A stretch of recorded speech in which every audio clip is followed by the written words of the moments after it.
Buenos días a todos. Mi nombre es Manuel Arturo Ordóñez Santos. Yo soy docente de la institución educativa Riascos Plata. Llevo en el sector público alrededor de 13 años. Actualmente soy doctorando en educación de la Universidad de Santiago de Cali.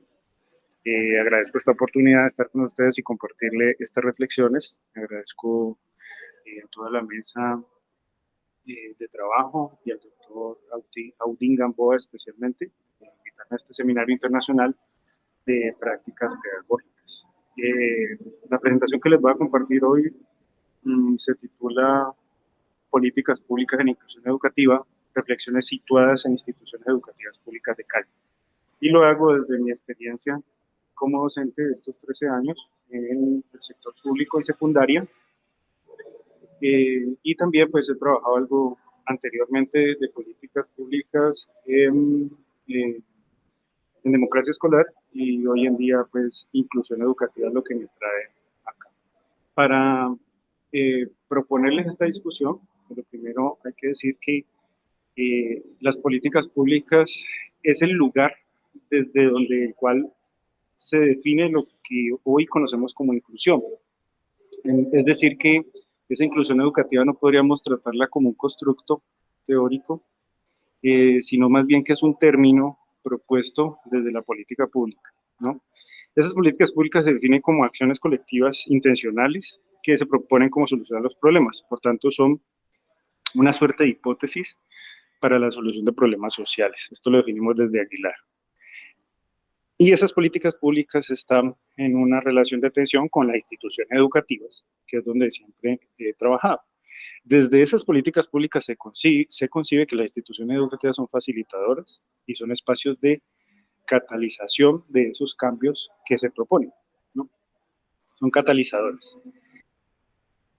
Hay un espacio de tensión porque como es algo que se propone y se exige, pero hay otras pues, realidades ahí inmersas, entonces siempre que se habla de inclusión educativa se debe hablar de exclusiones, dado que las políticas públicas asumen que estos son casos exógenos y que la escuela sirve como articulador para cambiar problemas como la brecha social, la pobreza extrema y demás. De ahí vienen esas reflexiones situadas. Entonces, ¿dónde comienza a hablar de inclusión? Años 60, padres de familia en Europa y Estados Unidos empiezan a pedir que sus hijos no sean enviados a escuelas especializadas, sino que estén en la escuela regular. Pero realmente el término empieza a difundirse a partir del informe Warnock en el Reino Unido, donde se propone desde el Estado, desde el gobierno de turno, que se haga un informe de cuáles las alternativas de inclusión educativa, ¿no? Y ya en Colombia, pues tenemos la Ley General de Educación de 1994 que nos habla de calidad educativa, autonomía educativa, sobre todo en el proyecto educativo institucional de cada institución educativa, y nos habla que tiene unas propuestas de cobertura, acceso y permanencia. Ahí en esos ejes es que se mueve sobre todo, ¿no? Que nadie se quede por fuera del sistema educativo. Y nos habla de diversidad étnica. Esos nombres, por tanto, han ido cambiando, ¿no? Entonces, uno que se sostiene siempre es atención a la diversidad, todos se enmarcan esa atención a la diversidad, y se han hablado de necesidades educativas especiales, se han hablado dentro de esas necesidades educativas especiales o personas que tienen esas necesidades de limitados o personas con limitaciones y de personas con capacidades o talentos excepcionales. Esto más o menos entre el 96 y el 2003. Luego de esa época se empieza a hablar de discapacidades. Entonces uno dice, bueno, estos términos evolucionaron, pues vamos a mirar. ¿Cambian los términos, cambian las políticas o cambian ambos o no cambia ninguno? Pues eso es digamos, una pregunta que queda abierta, pero básicamente es lo siguiente. Arriba nos está mostrando entre el 96 y el 2003, como mirábamos ahora, que se expresa de manera explícita personas con limitaciones, pero más abajo, cuando cambia el término, nos está hablando de esta ley de 2009, que ya nos habla de discapacidad, empieza a hablar de deficiencia física, mental e intelectuales, dificultades o barreras para interactuar, y que a esas personas con esas condiciones de discapacidad hay que hacer que tenga una participación plena. Por tanto, volvemos a las limitaciones. Entonces, digamos, esto es algo en lo que debemos ahondar o por lo menos reflexionar. ¿Listo? Y lo que ha venido más adelante con las medidas de inclusión, la introducción de términos como PIAR y DUA. En la lógica de esa política, o política de las políticas públicas, está que todo viene desde afuera hacia adentro.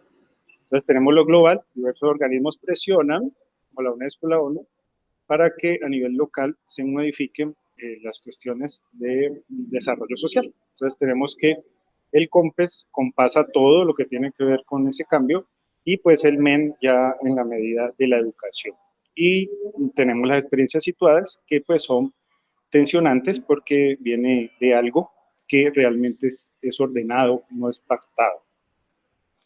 Dentro de esas lógicas tenemos que hay toda una tendencia mundial a 2030, unos cambios sociales de fondo, y entonces dentro de eso Colombia está hablando de garantizar la educación inclusiva, equitativa y de calidad, eliminando toda suerte de discriminación, ¿no?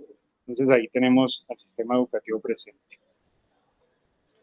Eh, Dentro de esas lógicas de política pública hablamos que lo más importante es la cobertura, el acceso y la permanencia y tiene un enfoque clínico.